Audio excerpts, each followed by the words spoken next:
BJP नेताओं की no entry, न करे उनकी पैरवी। अचानक से अखिलेश ने क्यों कही ऐसी बात? न टिकट की गारंटी दी और न मिलने को तैयार हुए अखिलेश। अखिलेश यादव का बगावती नेताओं को दिया साफ संदेश। सपा से बीजेपी में जाने वालों की नहीं होगी वापसी। अखिलेश यादव की सपा नेताओं को चेतावनी, चलिए आपको बताते हैं। अखिलेश यादव बगावत करने वाले नेताओं के प्रति सख्त रुख अपना लिए हैं। समाजवादी पार्टी से बगावत करने वाले और धोखा देने वाले नेताओं को लेकर अखिलेश यादव का बयान सामने आया है। अखिलेश यादव ने कहा कि समाजवादी पार्टी को छोड़कर भारतीय जनता पार्टी में जाने वालों की वापसी नहीं होगी।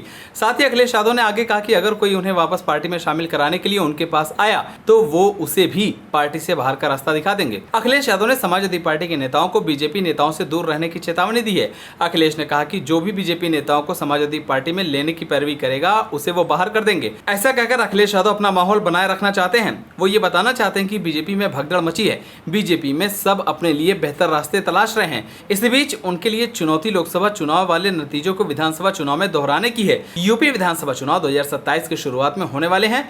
तब तक समाजवादी पार्टी का माहौल टाइट कैसे रहे, इसलिए अखिलेश यादव ने चेतावनी वाला ये दांव चल दिया है। आपको बता दें कि अखिलेश यादव ने इन तेवरों के बाद साफ कर दिया है कि वो बागियों को कतई बख्शेंगे नहीं। इसी साल फरवरी के महीने में उत्तर प्रदेश में हुए राज्यसभा चुनाव के दौरान 7 से 8 सपा विधायकों ने अखिलेश यादव को धोखा देकर बीजेपी के उम्मीदवारों के समर्थन में वोट किया था। यही नहीं, कई नेता लोकसभा चुनाव में भी सपा के खिलाफ जाकर बीजेपी के पक्ष में चुनाव प्रचार करते दिखाई दिए थे।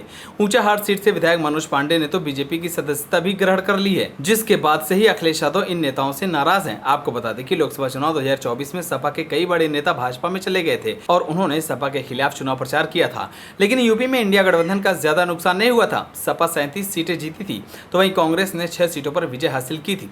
इसके बाद से अखिलेश यादव बगावत करने वाले नेताओं के खिलाफ सख्त रुख अपना लिए हैं। अखिलेश यादव का यह बयान ऐसे समय में आया है जब यूपी में 10 सीटों पर उपचुनाव होने वाले हैं। माना जा रहा है कि बगावत करने वाले नेता सपा में वापसी की सोच रहे हैं, इसलिए अखिलेश यादव ने उनको साफ संदेश दिया है। वहीं अखिलेश यादव 2 साल के ब्रेक के बाद फिर से दिल्ली की राजनीति में हैं। सुबह जब वो संसद के लिए निकल रहे थे, पश्चिमी यूपी के एक नेता उनसे मिलने पहुंच गए। वो अखिलेश की सरकार में मंत्री भी रह चुके हैं। अखिलेश से मिलाने के लिए वो अपने साथ बीजेपी के एक नेता को लेकर गए थे।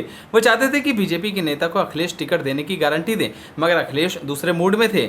न उन्होंने टिकट की गारंटी दी और न ही बीजेपी के नेता से मिलने को तैयार हुए। बीजेपी नेता दिल्ली में अखिलेश के घर के बाहर अपनी गाड़ी में बैठे रहे। अखिलेश यादव ने तो समाजवादी पार्टी के उस नेता को दोबारा ऐसा काम न करने की भी नसीहत दे डाली। ये सच है कि लोकसभा चुनाव के नतीजों के बाद से ही समाजवादी पार्टी कैंप का जोश हाई है। पार्टी ने अब तक का सबसे बढ़िया प्रदर्शन करते हुए 37 सीटें जीती है, जबकि यूपी बीजेपी में घमासान मचा हुआ है। आपसी गुटबाजी चरम पर है। बीजेपी में एक नेता दूसरे का काम लगाने में जुटा है। ऐसे में बीजेपी के कुछ नेता अभी से समाजवादी पार्टी यानी साइकिल की सवारी के जुगाड़ में है। आपको बता दें कि फैजाबाद से समाजवादी पार्टी के सांसद अवधेश प्रसाद इन दिनों हमेशा अखिलेश यादव के आसपास ही नजर आते हैं। अचानक से पार्टी के अंदर और बाहर उनकी अहमियत बढ़ गई है। एक दिन अचानक वो लखनऊ में अखिलेश से मिलने पहुंचे। वो बीजेपी के एक नेता को समाजवादी पार्टी में लेने की जिद करने लगे। अखिलेश ने बहुत समझाया लेकिन अवधेश मानने को तैयार नहीं हुए। अखिलेश यादव दोनों तरह के मजे लेने के मूड में हैं। वो चाहते हैं कि यूपी के गांव गलियों तक ये बात फैल जाए कि बीजेपी अब डूबती नैया है। वहाँ नेताओं में पार्टी छोड़ने की होड़ मची हुई है, लेकिन लोगों को लेकर वो अपनी पार्टी की सेहत खराब नहीं करना चाहते हैं। दल बदलू नेताओं के कारण उनकी पार्टी में बवाल न हो जाए, इसका वो विशेष ध्यान रखेंगे। यूपी के पिछले विधानसभा चुनाव में इस तरह के आरोप अखिलेश पर लगे थे। इसका नुकसान भी उन्हें चुनाव में हुआ था, इसलिए इस बार वो कोई गलती दोहराने के मूड में नहीं है। इसलिए अखिलेश यादव बड़ी ही सूझबूझ के साथ फैसले ले रहे हैं। आप सभी को क्या लगता है, अखिलेश यादव का ये फैसला सही है या गलत? हमें कमेंट कर जरूर बताएं। अगर आप नए तो हमारे चैनल को सब्सक्राइब करें।